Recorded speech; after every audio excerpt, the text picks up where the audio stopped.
Good morning student. आज की हिंदी की ऑनलाइन क्लास में आप सभी का एक बार फिर से स्वागत है। बच्चों, आज हम आपकी हिंदी के काव्य खंड के पाठ 10 भारत माता का मंदिर ये है, जो कि मैथिली शरण गुप्त जी द्वारा रचित है, इसका अध्ययन करेंगे। तो बच्चों, आइए देखते हैं मैथिली शरण गुप्त जी की कविता भारत माता का मंदिर ये है। भारत माता का मंदिर यह है, समता का संवाद जहाँ, सबका शिव कल्याण यहाँ है, पावे सभी प्रसाद यहाँ।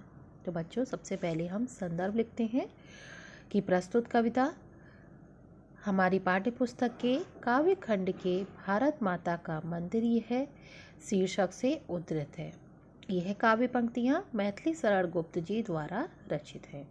संदर्भ में हम बताते हैं कि यह कौन से पाठ से लिया गया है और इसके रचयिता कौन है, किसने इसको रचित किया है।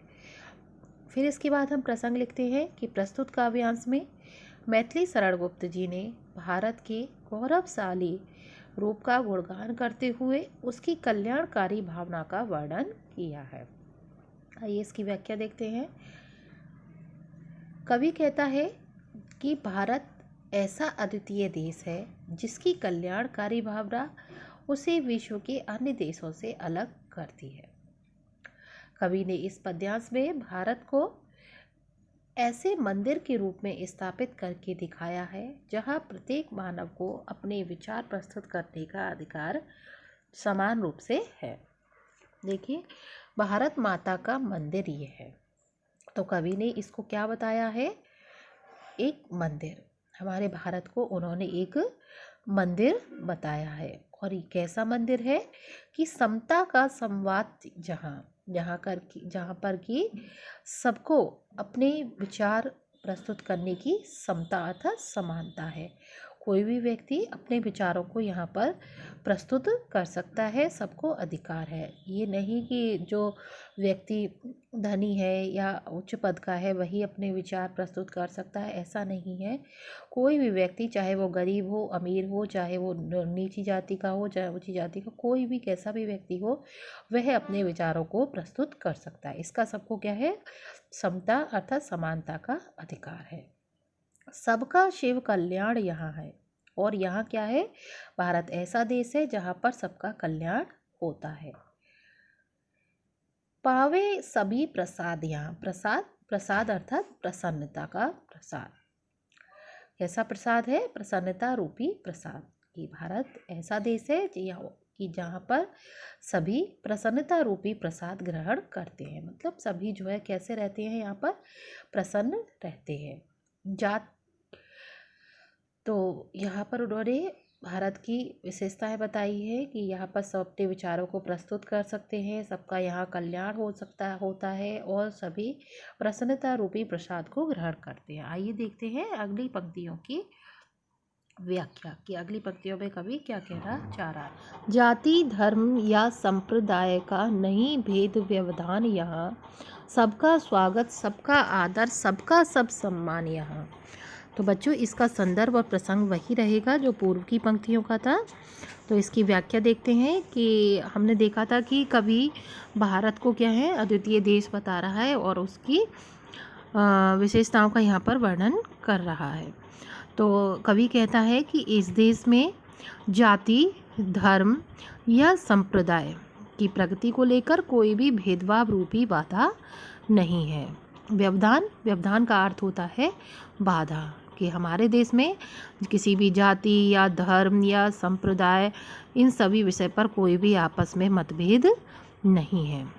यहाँ पर सबका स्वागत, यहाँ पर चाहे कोई भी किसी भी धर्म का व्यक्ति हो, सबका यहाँ पर स्वागत होता है। सबका आदर, और हर धर्म की, हर संप्रदाय के और हर जाति के व्यक्ति का यहाँ पर आदर भी होता है। सबका सब सम्मान यहाँ। सम अर्थात समान, कि किसी भी जाति, धर्म या संप्रदाय का व्यक्ति हो, सभी को यहाँ पर बिना किसी भेदभाव के समान रूप से सम्मान सभी को दिया जाता है। आगे देखते हैं अगली व्याख्या। राम रहीम बुद्ध ईसा का सुलभ एक सा ध्यान यहाँ, भिन्न भिन्न भव संस्कृतियों के गुण गौरव का ज्ञान यहाँ। अब बच्चों आगे कवि कह रहा है कि राम, रहीम, बुद्ध, ईसा। अर्थात राम हिंदू धर्म के हैं और रहीम मुस्लिम धर्म में माने जाते हैं, बुद्ध सिख हो गए और ईसा अर्थात ईसाई। तो कवि का कहना है कि यहाँ अर्थात भारत देश में हिंदू, मुस्लिम, सिख तथा ईसाई, तो ये इन चारों सभी संप्रदायों का स्वागत हृदय से किया जाता है कि चाहे वह हिंदू हो, चाहे मुस्लिम हो, चाहे सिख हो, चाहे ईसाई हो, सभी संप्रदायों का यहाँ पर स्वागत कैसे किया जाता है? हृदय से किया जाता है और बिना किसी भेदभाव के समान रूप से सभी को सम्मान यहाँ पर दिया जाता है। सुलभ एक सा ध्यान, यहाँ सुलभ अर्थात आसानी से मिलने वाला, और सबको यहाँ पर ध्यान दिया जाता है अर्थात सभी का यहाँ पर सम्मान किया जाता है। ये नहीं है कि अपने ही धर्म के हिंदू को जो है सम्मान दिया जाएगा या दूसरे धर्म का व्यक्ति है तो उसको इग्नोर कर दिया जाएगा, ऐसा नहीं है। सबको समान रूप से सम्मान दिया जाता है।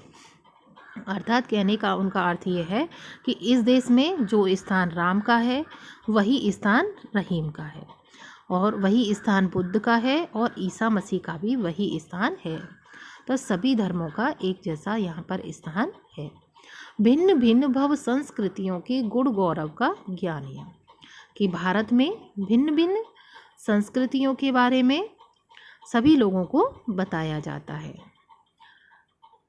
और उसके प्रति आदर और सम्मान का भाव रखने हेतु प्रेरित भी किया जाता है कि भिन्न भिन्न भव संस्कृतियाँ, कि हमारे देश में क्या है, अनेक प्रकार की संस्कृतियाँ हैं।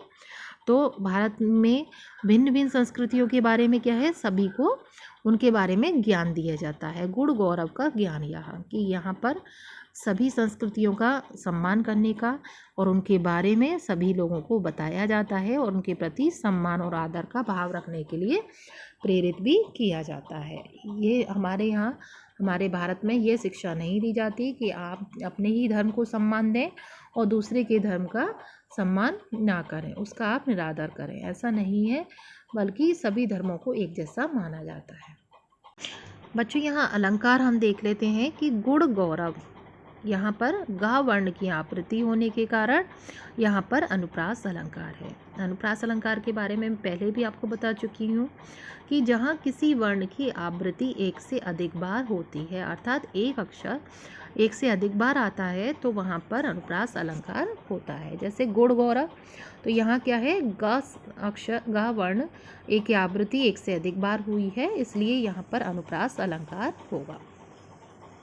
नहीं चाहिए बुद्धि बैर की, भला प्रेम का उन्माद यहाँ, सबका शिव कल्याण यहाँ है, पावे सभी प्रसाद यहाँ। फिर बच्चों जो पहले लाइन थी वह दोबारा आई है पंक्ति कि पावे सभी प्रसाद यहाँ। प्रसाद बताया था मैंने कि प्रसन्नता रूपी प्रसाद। तो यहाँ पर प्रसंग होगा हमारा कि प्रस्तुत व्याख्या में कवि ने भारत की गौरवशाली महिमा का बखान किया है। तो जो पूर्व में था प्रसंग वही हम इसमें लिख सकते हैं। व्याख्या देखते हैं कि कवि कहता है कि नहीं चाहिए बुद्धि बैर की, बैर अर्थात दुश्मनी।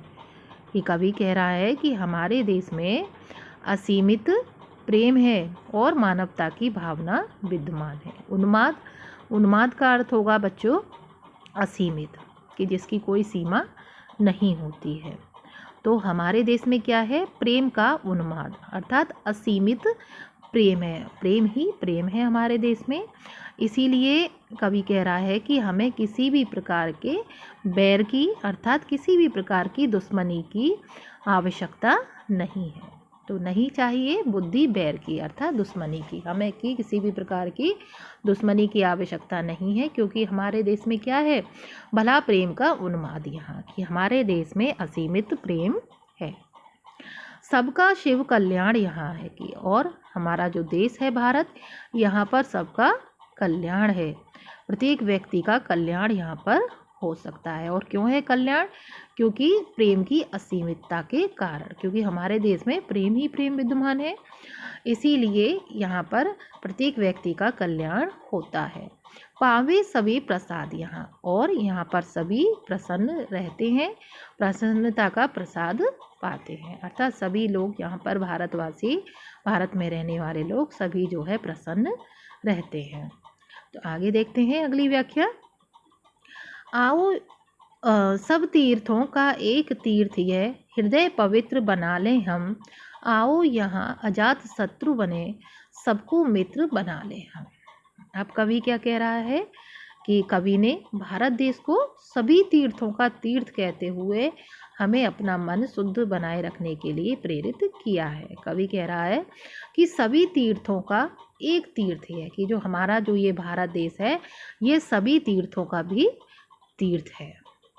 हृदय पवित्र बना लें हम, और इस देश में रह करके, इस भारत देश में रह करके, क्योंकि ये सभी तीर्थों का तीर्थ है, आइए हम सब क्या करते हैं, अपने मन को, अपने हृदय को पूरी तरीके से शुद्ध बना लेते हैं। तो वह भारतवासियों को इस चीज़ के लिए प्रेरित कर रहे हैं कि भारत देश को तो सभी देश तीर्थों का तीर्थ है, इसीलिए हमें यहाँ अपना मन शुद्ध बनाए रखना चाहिए। तो इसके लिए वह देशवासियों को प्रेरित कर रहे हैं। आओ यहाँ अजात शत्रु बने। अजात शत्रु अर्थात शत्रुहीन, कह रहे हैं कि हमें शत्रुहीन बनना है, कि शत्रुहीन अर्थात जिसका कोई भी शत्रु ना हो। तो आइए हम क्या बने, कि हमें शत्रुहीन बनना है, अर्थात किसी से शत्रुता नहीं करनी है, सबको मित्र बना ले हम, और सभी से मित्रता हमको करनी है, कि सभी के साथ क्या करना है, सभी के साथ मित्रता का व्यवहार हमको करना है। सबको, किसी को भी अपना शत्रु नहीं बनाना है, बल्कि सबको जो है अपने मित्र बनाना है। रेखा है प्रस्तुत हैं, अपने मन के चित्र बना लें हम। 100 आदर्शों को लेकर एक चरित्र बना लें हम। बच्चों, प्रसंग और संदर्भ वही रहेगा। व्याख्या देखते हैं कि कवि कह रहा है कि रेखाएं प्रस्तुत हैं। तो रेखाएं प्रस्तुत हैं अर्थात कवि कहता है कि भारत में हमारे सम्मुख स्थापित सौहार्द समानता के गुण हैं। इन्हीं सद्गुणों को ग्रहण करते हुए हमें अपने भविष्य का निर्माण करना है। कि भारत में गांधी, भगत सिंह, सुभाष चंद्र बोस, रविन्द्रनाथ टैगोर जैसे अनेक महान व्यक्तियों का जन्म हुआ है।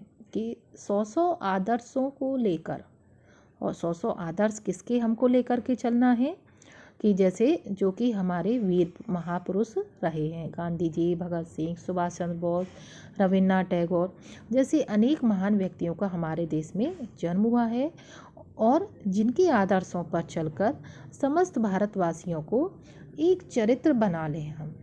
समस्त भारतवासियों को क्या करना है, उनके आदर्शों पर चल करके अपने चरित्र का निर्माण करना चाहिए। तो क्या कह रहे हैं कवि हमसे यहाँ पर, कि हमारे जो देश है, हमारे सम्मुख देश में स्थापित सौहार्द और समानता के गुण हैं, और इन्हीं सद्गुणों को ग्रहण करते हुए हमें अपने भविष्य का निर्माण करना चाहिए। अपने मन के चित्र बना लें हम, कि हमें अपने मन में चित्र किस चीज़ के बनाने हैं, कि जो हमारे देश के महापुरुष हैं उन्हीं के हमें आदर्शों पर चलना है और अपने चरित्र का निर्माण करना है।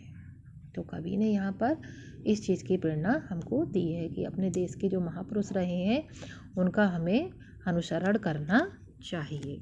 तो बच्चों, यहाँ 100 शब्द की पुनरावृत्ति एक से अधिक बार हुई है, इसीलिए यहाँ पर पुनरुक्ति प्रकाश अलंकार है। अब आगे देखते हैं आगे की पंक्तियाँ। बैठो माता के आंगन में, नाता भाई बहन का, समझे उसकी प्रसव वेदना, वही लाल है माई का। अब कवि क्या कह रहे हैं बच्चों, यहाँ प्रसंग में आप लिखेंगे कि प्रस्तुत काव्य पंक्तियों में कवि ने गांधीवादी विचारधारा प्रकट करते हुए भारत माता का गुणगान किया है। कि इन पंक्तियों में कवि ने क्या करा है, गांधीवादी विचारधारा को प्रकट किया है और भारत माता का गुणगान किया है। आइए व्याख्या देखते हैं। बैठो माता के आंगन में, नाता भाई बहन का।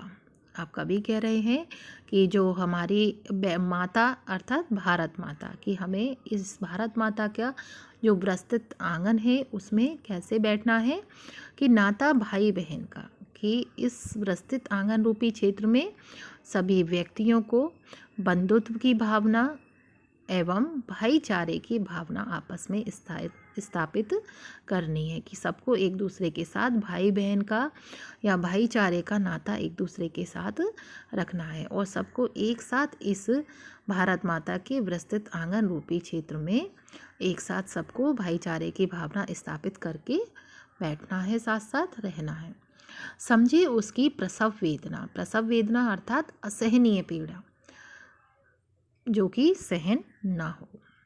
तो कवि कह रहे हैं कि समझे उसकी प्रसव वेदना, कि जो व्यक्ति भारत माता की प्रसव वेदना को अर्थात उसकी असहनीय पीड़ा को, और असहनीय पीड़ा कब होगी उसको, जबकि भारत माता के भारत के देश आपस में भेदभाव और सांप्रदायिकता की को लेकर के आपस में लोगों में लड़ाइयाँ होंगी, कि जब देश में भेदभाव और सांप्रदायिकता की स्थिति उत्पन्न होती है तब भारत माता की जो पीड़ा है वह असहनीय हो जाती है। क्योंकि जब एक माँ के बच्चे आपस में ही लड़ते हैं तो बच्चों ये माँ के लिए ऐसी पीड़ा होती है कि जिसको सहन कर पाना उसके लिए मुश्किल होता है। ऐसे ही भारत क्या है, उसको भी हमारी माता माना जाता है। तो भारत माता की भी जब इस देश में भेदभाव और सांप्रदायिक की स्थिति उत्पन्न हो जाती है तो भारत माता को असहनीय पीड़ा होती है। और जो व्यक्ति इस भारत माता की असहनीय पीड़ा को समझता है वही लाल है माई का। लाल अर्थात बेटा और माई अर्थात माता, कि वही जो व्यक्ति भारत माता की इस असहनीय पीड़ा को समझता है वही उसका सच्चा पुत्र होता है या वही उसका सपूत होता है, सच्चा सपूत होता है। आगे कवि कह रहे हैं कि एक साथ मिल बांट लो अपना हर्ष विषाद। यहाँ हर्ष अर्थात खुशी और विषाद अर्थात दुख। अब कवि कह रहे हैं कि एक साथ मिल बांट लो, कि भारत में रहने वाले सभी लोग अर्थात भारत माँ के पुत्र भारतवासी सभी को, भारत माता के सभी बच्चों को अपने सुख दुख को एक साथ बांटना चाहिए, जिससे प्रेम और बंधुत्व की भावना उजागर होगी तथा सबका शिव कल्याण यहाँ है, और जिससे क्या होगा, सबका कल्याण संभव होगा। पावे सभी प्रसाद यहाँ, और यहाँ पर सभी प्रसन्न हैं और सबको अर्थात प्रसन्नता का प्रसाद सबको यहाँ पर मिलता है। मतलब यहाँ भारत माता के जो जितने भी भारतवासी हैं सभी यहाँ पर प्रसन्नता से रहते हैं। आगे देखते हैं बच्चों। मिला सेविका हमें पुजारी सकल काम उस न्यायी का, मुक्ति लाभ कर्तव्य यहाँ है एक एक अनुयायी का। आगे कवि कह रहा है कि भारत माता को सेविका हमें पुजारी। बच्चों किसको कहा गया है यहाँ पर पुजारी, किसके बारे में कहा जा रहा है, कि अहिंसा के पुजारी महात्मा गांधी। ये कवि कह रहे हैं कि भारत माता को महात्मा गांधी जैसे सपूतों की आवश्यकता है और महात्मा गांधी जैसे अहिंसा के पुजारी ने अपनी सेव्य अर्थात सेवा, कि महात्मा गांधी जैसे अहिंसा के पुजारी ने अपने सेवा भाव से समस्त सकल का अर्थ होता है बच्चों समस्त, कि अपने सेवा भाव से समस्त भारतीयों को स्वतंत्रता एवं न्याय दिलाने का कर्तव्यपूर्ण कार्य किया था। कि मुक्ति लाभ कर्तव्य यहाँ है एक एक अनुयायी का। इसका अर्थ होगा बच्चे, अनुयायी किसका के अनुयायी हैं, महात्मा गांधी के, कि जो व्यक्ति महात्मा गांधी का अनुयायी हैं, अनुयायी अर्थात अनुसरण करने वाले, ये उनका अनुसरण करने वाले हैं। तो महात्मा गांधी का अनुसरण करने वाला प्रत्येक व्यक्ति ने भारत माता की स्वतंत्रता के लिए, मुक्ति अर्थात उनकी स्वतंत्रता के लिए संघर्ष एवं बलिदान को ही अपना कर्तव्य माना है तथा उसी को मुक्ति मार्ग के रूप में स्वीकार किया है। कोटि कोटि कंठों से मिलकर उठे एक जयनाद यहाँ, कि भारत के जो लोग हैं, भारतवासी हैं, करोड़ों वासियों के कंठों से एक साथ भारत माता के लिए जयनाद निकलती है। अर्थात कवि ने भारतीयों की एकता और अखंडता के बारे में कहा है कि वे एक साथ भारत माता की जयकार लगाते हैं। इन्हीं सब के कारण कवि ने भारत में सबका कल्याण माना है और कहा है कि सबका शिव कल्याण, यहाँ की जो भारत में रहने वाले प्रत्येक व्यक्ति का शिव कल्याण है और पावें सभी प्रसाद यहाँ, और यहाँ पर जो भी रहते हैं वे प्रसन्न रहते हैं, अर्थात प्रसन्नता रूपी प्रसाद को ग्रहण करते हैं। तो बच्चों, ये आपका पाठ यहीं पर समाप्त हो जाता है।